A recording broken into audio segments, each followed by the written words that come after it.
So how would you like to walk a Camino, but start in Croatia? Well, today is your chance to learn all about this amazing Camino opportunity in Croatia, and you are going to meet an amazing pilgrim, Vedran Prazen. And Vedran is one of the key people that has been helping to resurrect the Camino Croatia trails. And he is an 8-time pilgrim on his own, and what an amazing story he has. I sat down with Vedran after he walked into Santiago, and he had just walked in with 14 other pilgrims from Croatia. And one of those pilgrims is 15-year-old Pia. I think you're going to love meeting her. You'll hear from her about halfway through, but let's start with Vedran. So we have a mutual friend, and they let me know that you were going to be arriving in Santiago today, and that you were bringing 14 people from Croatia. And right away I said, I got to meet him. Like, this is amazing. And then I started looking at the website for Camino Croatia, and I learned so much. So I want to talk to you about that. I would like to talk to you about this walk you just did and about your personal journey. Before we started the camera, you said that you had walked 8 Caminos. So congratulations, that's amazing. Thank you. So tell me a little bit about your life back in Croatia. Were you born there? Yes, I'm born and raised in Croatia. I've lived there all my life. And I discovered the Camino for the first time by accident in 2014. Wow. It was a difficult period in my life where I thought no light can ever shine, or in some ways. But immediately after I heard about the Camino, of course, my reaction was like anybody else's. A friend of mine told me that she did it and she walked 800 kilometers. So I responded, Wow. What? Are you crazy? Exactly. But I started Googling it. I found the movie with Martin Sheen. I started reading blogs. And sometime within a week, I decided I'm definitely going to do this. Although I never did any long distance walking. I'm not a sports type. Really? So More you've like never done anything I'm a couch similar? potato, and books and TV and computers, that's my style. Okay. But I decided I'm going to do it. Then I set it the timing for next April. So that was in 2014, Okay. where I set off from Santiago. Wow. So you did the big long one, very first time. Yeah, exactly. Wow. So that was 2015 that you 14 walked? actually, 14 you walked. Wow. Mm. Amazing. And since then, lots has changed, I'm imagining. Since, like many people, I've seen that Camino can do things to you. Yeah. Things that you don't even imagine. There is a saying that God's plans are far better than our wildest dreams. For me, that definitely came true on the Camino. I never imagined you could experience something like that. I never imagined that you could feel what you feel on the Camino in so many ways, so many different ways. Things you experience during the walk, but years after, you remember things, or things come to you. It's like, oh, really? So, the experience is fantastic. For me, I described it once, is almost as you peeking through keyhole of paradise. And you smell what it's like inside. You can see a little bit of what it's like inside. And you want to, get that feeling as much as possible. So that's why I wanted to come back. So you feel like each time you're walking on a Camino that you're seeing through this keyhole and learning more, seeing more of what life could be? Absolutely. Absolutely. I think that the way of life most of us have right now, to give you one example, after 2 weeks of walking on my first Camino, Hospitalera in the albergue drove us to the church nearby for Mass. Okay. So we took her car. So after 2 weeks of walking, 4 kilometers per hour, Yes. I took a car which felt like a rocket ship. Right. And then I realized our life is like 100 kilometers per hour. It's like phone calls, meetings, emails, work. And on the Camino, you live the way you were created to. Yes. And your body was not created for 100 kilometers per hour lifestyle. It was created for 4 kilometers per hour lifestyle. You're so right. You're making me think about the first time I got in a car after my first Camino. It was almost like a shock. Yeah, exactly. Yeah. And not only that, but the way you interact with people. And an older lady that I took in one of the groups on the Camino said, what is this? After the first day, people stop by and ask me, am I okay? How am I doing? This doesn't happen in real life. Or for example, the way you meet people, interact with people. Yes. If you were standing in front of Colosseum or Eiffel Tower, you wouldn't approach people and say, hey, hi, I'm from, how are you doing? Like, get away from me, you crazy person. On the Camino, it's normal. Yes. The the relationships you build with people you met for 5 minutes, let alone a couple of days, Right. are so profoundly deep on so many levels. And the way people treat each other. I think for vast majority of pilgrims on the Camino, they are like Pia said, they are the best version of themselves. Yes. And on the Camino, it's easy to be a better person. Mm. On the Camino, it's easy to ignore things like worries, um, ignore things like, oh, what's going to happen, or obsessing about the past. And I don't know how it gets easier, but matter of fact, it does. Yeah. And it comes to you naturally. Yeah, I couldn't agree more. Right, that was definitely the feeling I had after my first Camino. So after you walk this first Camino, and you've seen through the keyhole of what life can be, at what point did you say, I'm going to walk again? Immediately I remember exactly, it was a day in the forest, 3 days out of Santiago. Everything hurt. My feet hurt. My legs hurt. I was like, dying in pain. Yeah. And I thought, oh yeah, I'm definitely doing this again. Have you ever experienced something like that before, where it No. was so hard, yet you'd want to do it again? No, never. No. Yeah. As I said, I had literally no training, no experience. And for me, Camino was physically highly difficult. Yeah. I had huge problems with my ankle for the first couple of weeks. Okay. So I walked, baby steps for 2 weeks. But all of that was the pain, no matter how strong, simply faded away into insignificance compared to the positive emotions you experience during the walk. The joy of living in the moment, which is something like internal shower after years of not showering. It's almost like internally suddenly you're cleansed, and it's amazing. An internal shower. Yeah, that absolutely. is a great description. Yeah. Wow. So you go back to Croatia. Now you'd never been a hiker. You weren't doing any of these kinds of things in Croatia. Nor did I do any hiking in Croatia, of course. I mean, right. So this is all new. Exactly. And now I'm sitting here with you, knowing what little I know about you, that you were one of the folks that helped organize Camino Croatia, which has turned into something pretty big, which we're going to talk about. But how did that transpire? So you walk this, you decide you're going to walk again, and then that led to you being one of the founders of Camino Croatia. Tell us a little bit how that journey started and where it is now. My brother-in-law participated in something called spiritual hiking, Hiker's Way of the Cross. Stations of the Cross. Stations of the Cross, yeah. So twice a year, they organize one association next to Zagreb, based in Samobor, a small town next to Zagreb. Twice a year, they organize 2-day pilgrimage somewhere in different parts of Croatia, where you walk for 2 days, but each chapel, church is planned as a Station of the Cross. Oh, with fun. Meditation on certain topics and so forth. So I did that before my first Camino in order to figure out, can I do 20 kilometers per day? But I stayed in touch because I enjoyed that whole spirituality.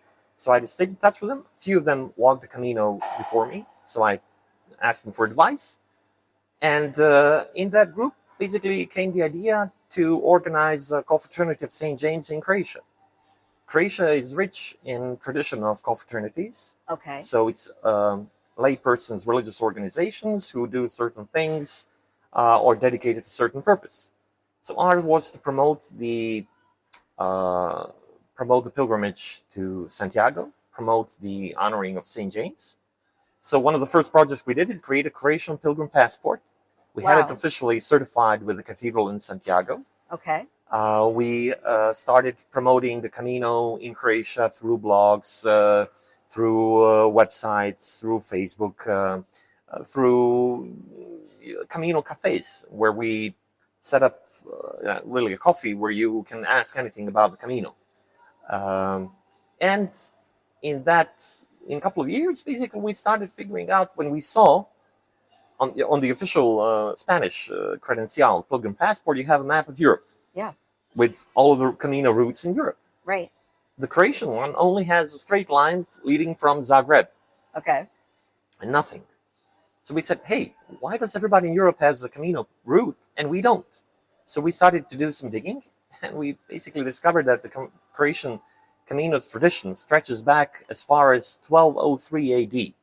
1203 AD. Exactly. You had organized confraternity of St. James who helped pilgrims on their way to Santiago. Wow. Amazing for us. Yeah, you were saying earlier to me that at one of the shrines, I think it was to St. James, it was one of the St. James shrines, that there was a building, you could tell there was a building next door that appeared to have been an albergue long ago. So it's one chapel in the northern part of Croatia. The art historians who did the restoration couldn't figure out what the purpose of the church was, because the parish church for centuries has been nearby. So that church was not a parish church. It didn't have a pastoral purpose. However, its location was on the crossroads of old Roman paths, leaning further on towards Slovenia and Italy. And on one 16th century drawing, you could see there was a building right next to that church with dormitories, essentially what we today would call an albergue. Wow. Then we did some further on digging, where we discovered that some of the older churches in Croatia, as well as old forts, had a sign of the shell carved into the walls. No. Which, really, according to one speculation, served as waymarker in those days. Wow. Because the Camino route from the east went from then Constantinople, now Istanbul, through Balkans and southeastern Europe, all the way to Spain. Wow. And it's when we again did some digging and mapped the shrines of St. James in Croatia, when you connect them with a line, you essentially get a very logical route leading from the east to the west, and from the south further on to the west. Wow. In Croatia, for example, you have Cathedral of St. James in Šibenik, coastal town, which is UNESCO protected World Heritage Site. Whoa. Yeah, actually, in the Santiago Cathedral, there is a statue of St. James, which was given to the cathedral as a gift from Croatian delegation from Šibenik when they visited Santiago about 10 years or so ago. Wow. Yeah.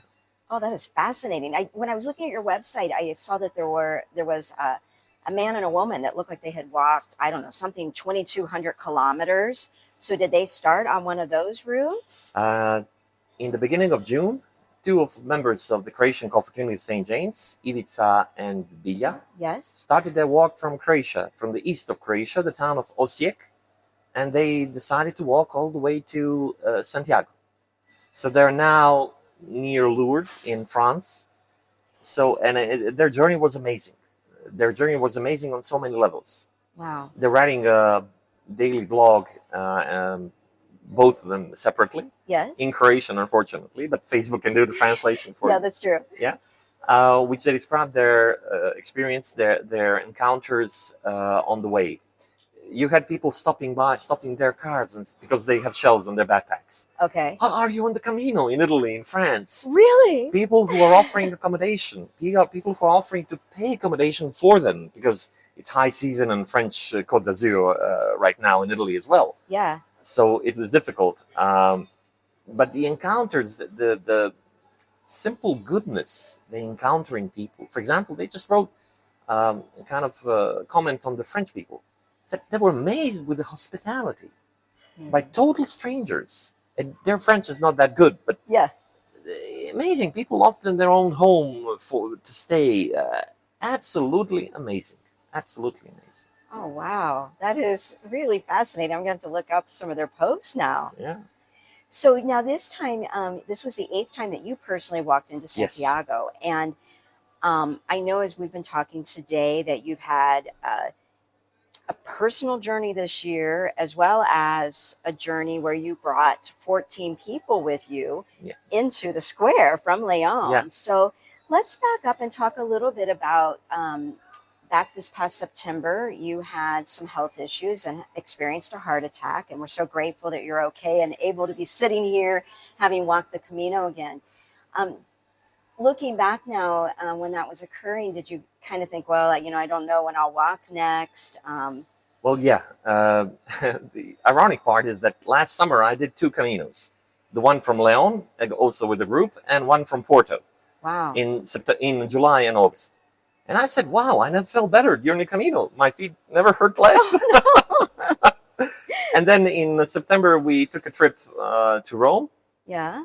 And on the flight back, actually on the airport, just before we had a flight back, I had a heart attack. And I decided to take a flight back to Croatia. I was picked up by ambulance immediately when the plane landed. They did. I was sent to emergency room immediately, so they implanted a stent, enlarging this vein which was blocked. When you have a heart attack, essentially for a couple of months you're weak as a kitten. You can't lift more than a kilo. Even talking for 15 minutes tires you immensely. Simply, you don't have strength for anything. So in those times, Camino seemed like impossible. Yeah. So I started doing the cardio rehabilitation program, some exercises, and the time, of course, you got to be with medications very strict in taking them daily.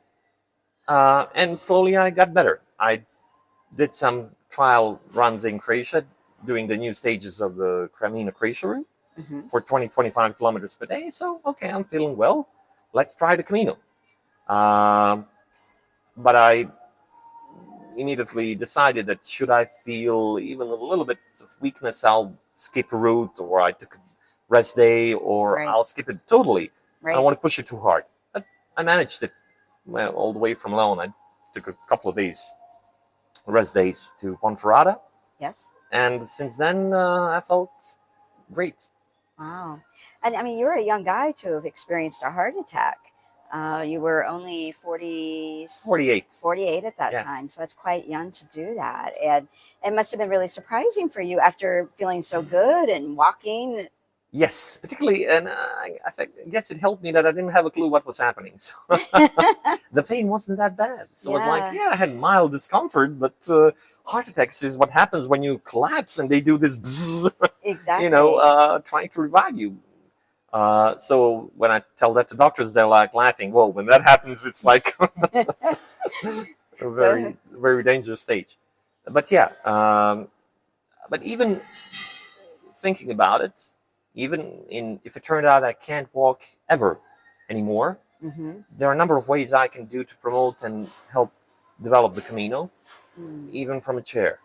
So I said, if it happens that I can't do it again, fine. I'll find some other way I can be involved. Yeah. Wow. So for you personally, as you walked into the square, as you finished out this pilgrimage from Leon, how did you personally feel just for yourself today as you arrived? Immense gratitude. Immense gratitude. I always feel I'm not worthy by many gifts that I'm given. But this was first that the entire group came in one piece and nobody had any major health issues. Yes. That's always a concern. And the second, that I actually managed to do it. And that hopefully I'll manage to do it in the future as well. Immense gratitude. I love that. So you walk that first Camino, and then you decide right away you're going to walk again. And then you go home and you start doing all this research. You help found this group. I mean, it sounds like the Camino has become a big part of your life since. Absolutely. It's about, there is this saying that you walk the Camino when you plan it, when you actually walk it, and each time you talk about it. So that's true. so I talk about it a lot, and I want to find ways I can be involved. I wanted to find ways I can put my talents, my experience, my skills and knowledge into helping more people discover the Camino. Yeah. Camino Croatia project is something that I think really comes to fore in all these aspects. In all things that I do in professional sense, I can really help make it happen. Yeah, what do you do professionally? Consulting in digital marketing. And perfect. Yes, project development and so forth. Yeah. So this is something that when I saw how many people, a lot of people who are planning the Camino, actually doing the Camino, first they plan it for years, some of them even decades. Yeah. And there is so much fear. Like, I'm a woman. How can I do it alone? Will it be safe for me? Or I don't speak Spanish. How will I handle it? Or can I handle 20 kilometers? So much fear. Yes. And one way that Camino Croatia can help in that regard is that stages like 3 to 7 days. You can do it in a weekend, and you can quit anytime. Yes. So you can actually see for yourself that it's not that difficult. Uh, I met people on the Camino with artificial legs, with prosthetic legs, Yes. with operated knees and artificial knees, with so much serious health issues. They did it anyway. Yeah. So helping people discover the Camino, also helping others who did the Camino in Portugal, Spain, and France discover the Camino in Croatia.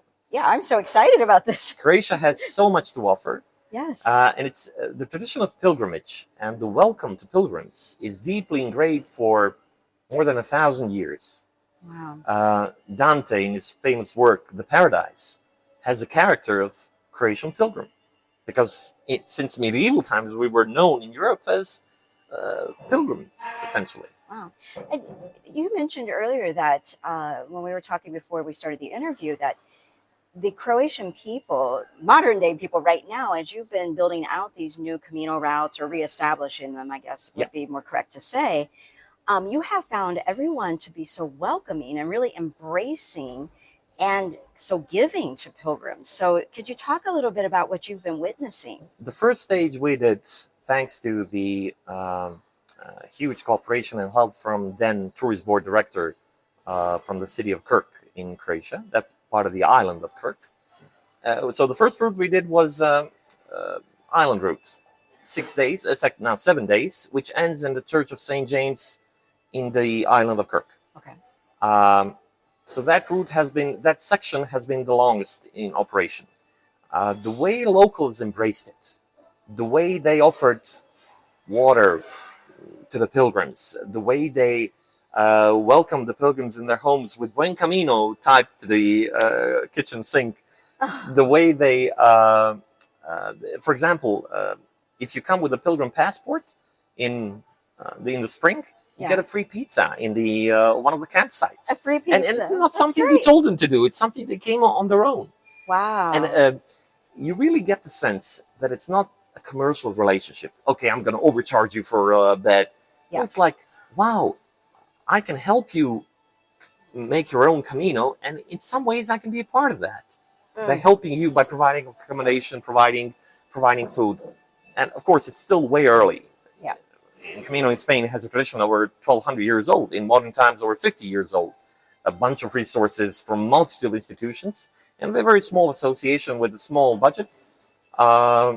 The way we decided to build this, to establish cooperation with local tourism boards, to offer them a tourist product, which brings guests outside the main season, which in Croatia is summer. Yeah. It makes sense for them. Yeah. But the response has been overwhelming. For example, in the continental part of Croatia, the local mayor of a small town, I'm going to offer my own house. There are 3 beds.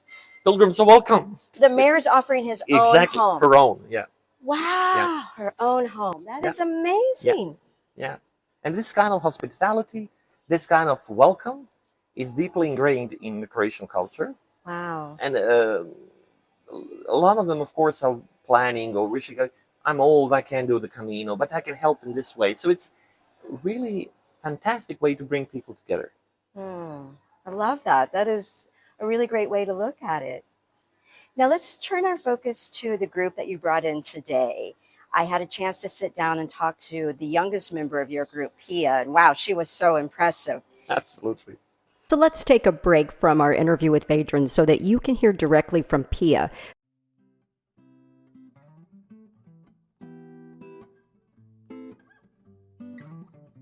Hey Pia, how you doing? Great, amazing.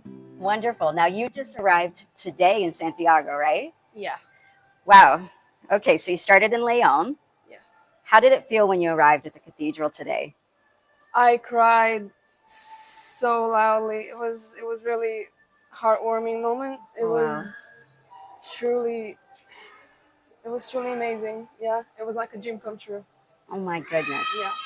Well, let's go back and talk about what motivated you to walk. You live currently in Croatia. Were you born in Croatia? Yes, I was born in the capital city, Zagreb. Oh my goodness. Okay. And you're 15 years old. Yes. Okay. So this is a pretty big deal to go on a pilgrimage, especially at 15. How did you even find out about it in the first place? Well, my mom dreamed about going on Camino like for a while now, and because of Corona, we couldn't go.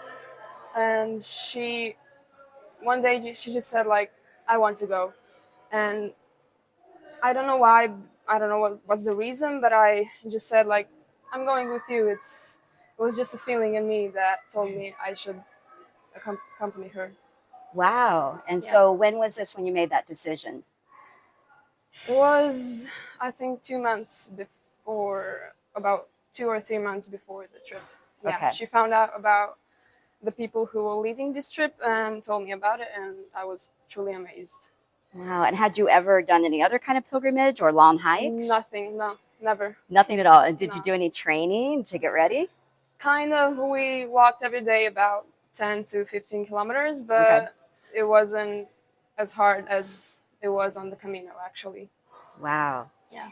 So you started in Leon and walked along the Frances route all the way into Santiago. And you said it felt really emotional when you arrived. Can you describe for us, when you got to Leon and you started walking, what met your expectations? Like what seemed familiar, like what you thought it would be like, and what seemed different?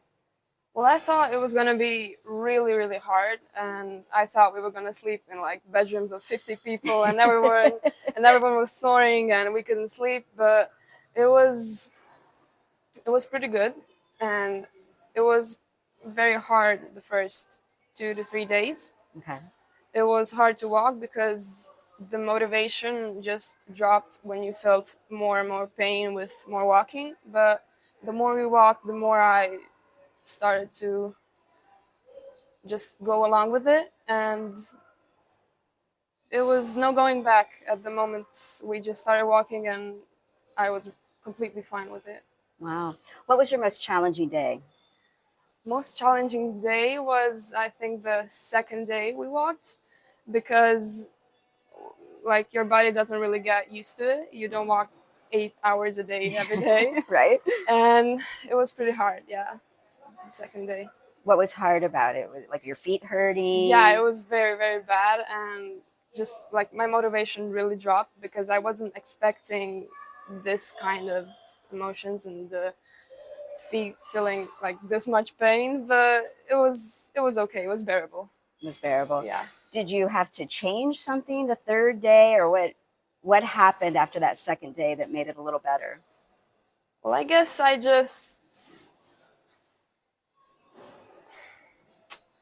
don't know. It was just I accepted whatever was gonna come, and I just went along with it. Yeah, so acceptance, learning acceptance, Yeah. right? Yeah. Kind of surrendering to what it actually is. Yes. Did you get blisters? No, nothing. Yay! Nothing. That's fantastic. It is. Yeah. So now, did you carry your own backpacks, or did you have a transport service that transferred them for you? Well, my backpack was transported, but my mother brought her backpack with her, Okay, so we can bring water and food in that backpack. fantastic. Yeah. Is there anything that you wished you would have packed or brought with you from Croatia that you didn't bring?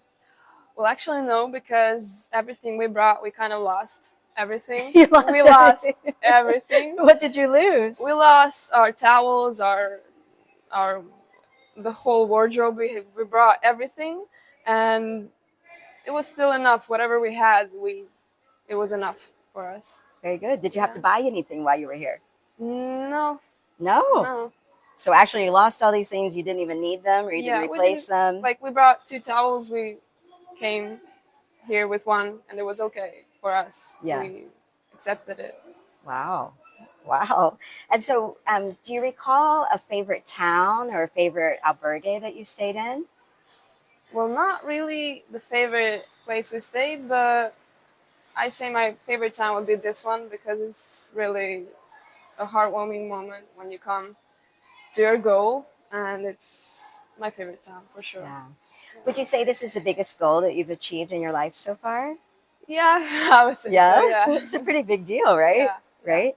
On that second day, were you kind of questioning, like, why did I do this? I could have done anything. Yeah. Yeah. It was pretty hard, yeah. Pretty hard. Mhm. But now, after arriving here, how do you feel about what you've accomplished? Amazing. I really feel amazing because it was so hard, and so easy at the same time, because it was the trip that I really wanted to do. So I had the motivation to do it, and with that motivation, it's a lot easier to go.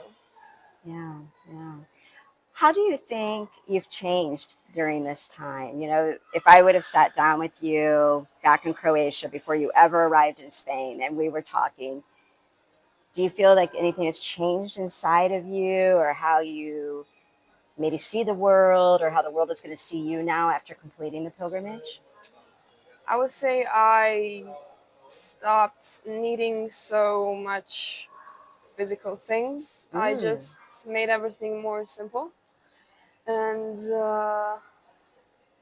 it was much easier to see the world on like a much not complicated level.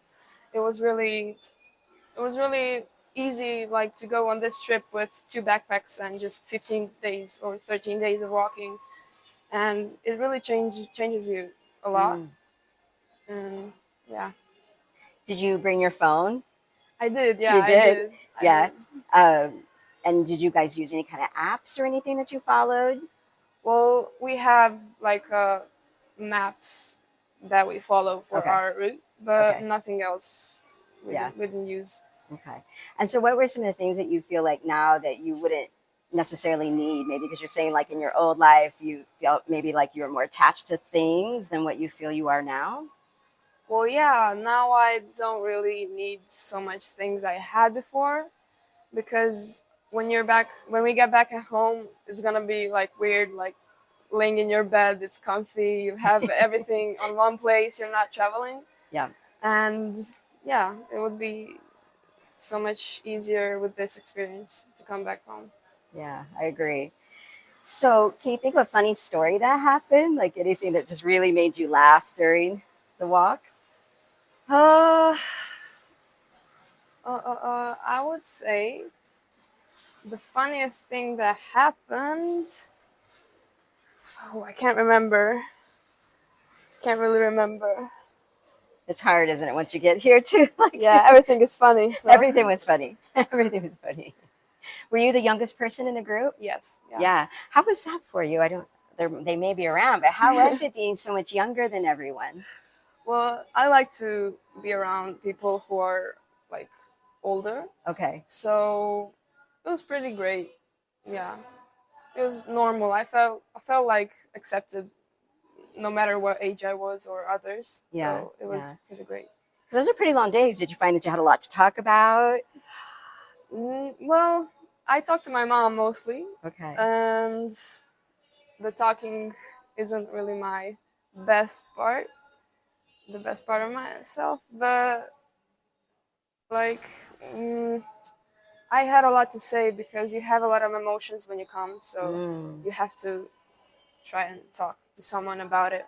Yeah. It's much easier if somebody carries that with you. Yeah. So much so. How special for you to be able to walk with your mom. Yeah, it's pretty great. Yeah. How do you think it's going to help your relationship? Well, I love my mom very much, and She's right over there. yeah, and we practically spend every day together, and it's, I think we will stay the same, but it's a really good relationship that I have with her. Wow. Tell us about your life at home. So you're in school, I'm imagining still, Yes. right? Are you Yeah. on break right now? Yeah, Okay. summer break. Okay. And you live with your mom. Do you have a big family? Well, I live with currently one brother and her, and Yes. my other brother lives uh, right beneath us. Oh, cool. Yeah, Very nice. and it's pretty great. They And are good brothers. oh, what are their names? It's Ivo and Tin. Lonesome. Wow. Okay, great. And so you guys live in the city? Yeah. Yeah. So what did it feel like kind of, from Leon to Santiago? There's a lot of areas where there's not a lot around at first. What did that feel like kind of just being out in the middle of nowhere on some days? Well, it was pretty hard the first few days because it was like a desert Uh-huh. and there was nothing. But I kind of accepted the style they have of living here, Mhm. and it's pretty great. Yeah, I love it. Wonderful. Did you have a favorite food or a favorite drink? Ooh, not a favorite drink, but You didn't drink the Aquarius, I think yeah, it's called? every day, every Do you have day. Aquarius at home? No, Okay, all right. no, we don't. So the orange one, the lemon one, or which The one? orange one. The orange. Okay, good. And what about a food? The food, I would say their tortillas are pretty unique. Yes. We don't have like that kind of food back Oh, at yeah? home. Yeah. Okay. But they have like pretty decent food here. Yeah. I really like it. Yeah. Well, that's cool. Now, you walked up to Cruz de Ferro pretty early on in your pilgrimage. Do you remember going up to that, the Iron Cross at Cruz de Ferro? Yes, it was pretty hard because going uphill and down is really hard because of the sun is hitting you and you need water every few seconds. Yes. But it was still great. Did you bring a stone to lay down at the cross? Yes, or? we picked up one at home and brought it here. You did? Wow. And so how did it feel when you got there and you were laying it down on that pile of rocks?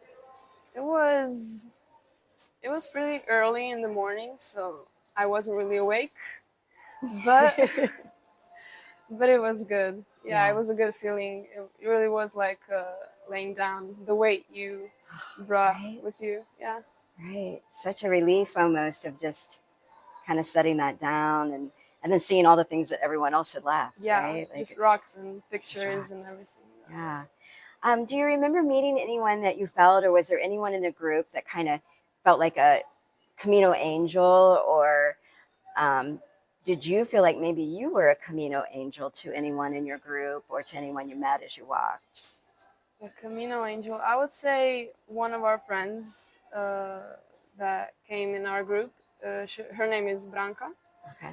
She became like the group doctor, and yeah, she helped everyone, and the whole trip she was with my mom, like walking with her, and every time my mom needed to stop, she stopped with her and helped her. So I would really say she gave most of herself to us. Wow. And is she a doctor back home? No, but she just kind of took on that role helping. Yeah. Was she helping with blisters, or did anybody get blisters in the group? Everybody had blisters. So she was helping everyone. Yes. Now that's the kind of Camino angel you want to have in your group, right? Somebody that can do that sort of thing. Wow.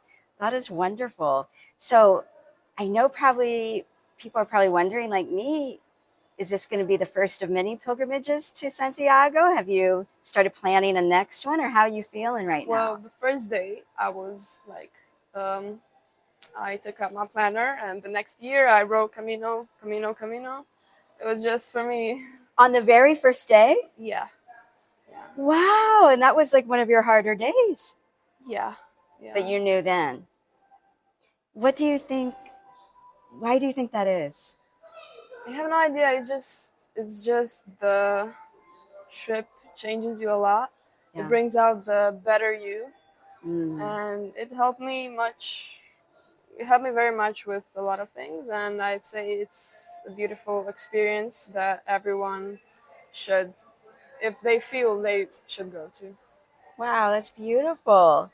That was going to be my next question, is why would you tell someone to come? And I think you just answered it. Yeah. Wow, Pia, I'm so impressed. I mean, at 15, you just seem like a seasoned Camino pilgrim and so mature, and I could just really sense in sitting here with you that this has been a life-changing journey for you. And wow, I can't wait to see you back here next time. Congratulations. Thank you. Let's go back and finish up our discussion with Vedran. And don't forget, we also played 20 Camino questions with Vedran, so that's on a separate episode available both on YouTube as well as wherever you listen to your podcasts. So what was it like for you witnessing the journey of the 14 folks that you walked with? How did that feel this time? Because this is now your sixth group that you've walked with? Seventh? Fifth, actually. Fifth group that you've led here. Yes. So how did this group feel, and what are your observations after walking with them? It's first, it's humbling that you can be in a position to help so many people discover something so profoundly touching to their lives. Honored in a way that I'm in a position where I can do that. Yeah. Okay, a lot of people that we took probably would have never done the Camino. Okay, this group was relatively younger. They speak languages, they can get by. Okay. But other groups we took, essentially older people who don't speak languages. For them, going to Spain was like, for me, going to Mars. Yeah. So, of course, after 2 days, they could, do you want to walk from Saint Jean? Absolutely. Because they realize there is nothing to be afraid of. Yeah. That the Camino will guide you, that you're not alone on the Camino, ever. No, ever. So this group was amazing. Their journey, the way they connect, and they're total strangers. They never met each other before the Camino. It takes them a couple of days to become really close-knit group of friends. We had one doctor. She's not doctor by profession, but Yeah. she helped with blisters because she's good with first aid. And it was definitely amazing experience. Each group is unique. Mm-hmm. There are a lot of similarities, but it's unique in a sense how they perceive the Camino, what it means for them. Mm. Each has their own life story, which is reflected in their Camino experience. So yeah, it's very humbling to be able to help them get that experience. Yeah. When you look back over all the people that you've brought, have there been any journeys, you don't have to mention their name, but have you seen a transformation occur, or where somebody's journey really kind of opened up for them after walking their Camino? Absolutely. For them, Camino was just like for me, some sort of undefined dream. Yeah, I'm going to do it, but I don't really know what to expect. Yeah. But after experiencing it, they want to help in so many ways. A lot of them are members of the confraternity and helping build the Camino Croatia. A lot of them are active in different ways. But yeah, I would say that for a lot of them, their lives have been greatly impacted with their Camino experience. Wow. So will there be a 9th Camino in your plans? Are you already planning another one? Oh, I'm planning another one for sure. Maybe this one I'll take one just for myself and my girlfriend. Yes. But simply to be more relaxing, because when you're taking group, you always feel a huge sense of responsibility. Yeah. And that's a burden, which, again, fine, you carry because I can. Yep. I'm in a position to be able to help organize it, make it easier. But yeah, I'm don't plan to stop, sure. Now, has your girlfriend walked one before? Actually, I met her in one of the groups I took in 2019. Oh my goodness. Now, there's nothing more that I adore than is Camino love. So hold on a minute. Yeah. Okay, back it up. So you met her when? She was part of the group I took in 2019. I love this. Yeah. And so you met during that. You had not met her before? No. We met when I was doing kind of preparation, but it was just in passing. So we met during the Camino walk. Yes. And we started talking a lot. And yeah, we started dating pretty soon after that. Wow. And did you guys live close to one another back in No, Croatia? actually, we were in different cities. Wow. So my goodness, this Camino has changed your entire life. Yes. And her definitely. life. Yes. And wow, congratulations. That's awesome. I love it. So she's already walked, so this will be just another Camino for the two of you than this next one. Yeah, it gets a lot different, I would imagine, because I've walked with a group, I've walked solo, and it is a different experience. I've never led a tour, but I can imagine it's still a Camino, but a different type of Camino when you're leading versus walking on your own. Absolutely, because especially if you put your heart into it, if you don't just treat it like a tourism product. Oh, here is the place, go and whatever it is. So it's for us, it's almost like a calling. Yeah. In a sense. Yeah, I feel the same way. Wow. So what's next for Camino Croatia? What are your big goals? Well, we only have about 300 kilometers waymarked. Okay. With the whole Pilgrim infrastructure from stamps to Compostelas and so forth. And we have about 3,000 and change to finish. So it's quite a lengthy project. Okay. And it's not just waymarking it and putting yellow arrows. It's also about making it alive. So making people walk, helping people walk it, promoting it. And that's a lifetime of work. Yeah. What I hope and what I adore is that in certain stages, you already have people who embraced and want to help develop their own route. Yeah. Because that's the idea, to help build a network of people who will support it. You already, for example, on the island of Crete, you already had a hotel who created a Camino package, including a foot Wow. massage. A foot massage? Yeah. And Oh they're my promoting goodness. it on Google and Facebook in their own commercial interest, but they're also promoting the Camino as an experience. That's wonderful. So that's the idea. Everybody figures out their own interest in the story and engages. I will post the links to your Facebook group, and I noticed on there that you had all the maps Yeah. and the routes already on there, so New people site. can learn about it there, right? Completely new website is in development and Oh, should be great. active within by the end of, let's say, by beginning of September. Okay. So we should have more information about new routes. Like I mentioned, Šibenik, which is on the coast, that one will be open by the end of September. Okay. And usually when we open a new section, we do promotion and we have a group walking the first section, okay. getting first stamps in their Okay. in their Pilgrim passports and getting their first Compostelas. Now, is this whole route on the coast? This section of the route is on the coast, yes. Okay, wow. Actually, for part of the route, you'll take a small boat over the bay. That sounds amazing. Yeah. Okay, so I know you have your website. I'll post a link for that. You're on Facebook, so we'll Yeah. make sure we have that. Are you also on Instagram? Yes. Okay, we so are. we'll get all of that on there, and that way, if people, I mean, how exciting that to find out that pilgrims now can go to Croatia and walk. You can walk all the way from Croatia. Yes. It's amazing. I'm so impressed with what I've seen, what you have built, and how many pilgrims you're bringing into Santiago. This is just really exciting, and I've been so impressed with the folks in your group that I've met today. You're doing an amazing job. You're really giving back. We are also members of the Archconfraternity, Archicofradia de Santiago. Okay. Last May, we were honored, deeply honored, with the invitation to participate in a celebratory mass for the Annunciation of St. James, which is the anniversary of the Battle of Clavio. And we were asked to lead a ceremonial prayer, which one of the priests and one of the people who graduate theology wrote the prayer, and I read it in Spanish in the cathedral. And that was initially, I thought, well, okay, I'm going to read it, no problem. When I saw the packed cathedral, turned out it was a good idea that I was turned towards the priest and not towards the crowd. Yeah, but that was huge honor. What a huge honor. Well, I have to say, from what I'm seeing, it's well deserved. And I'm just so excited that you did that first Camino and what it's led to. And I'm excited to see what's going to happen for you next. So congratulations on your 8th arrival into Santiago and for this amazing group that you brought this time. And I can't wait to see you back here next time. Yes. We were actually back in November. We were invited to participate in the founding of the European Association of Camino Associations. Oh, wow. European Federation of Camino Associations. Oh, well, great. So we'll be probably here back in November. Well, fantastic. Well, I can't wait to have that happen and see you again, and enjoy your evening tonight in Santiago. Thank you so much. It was a huge pleasure. No, my pleasure. My pleasure.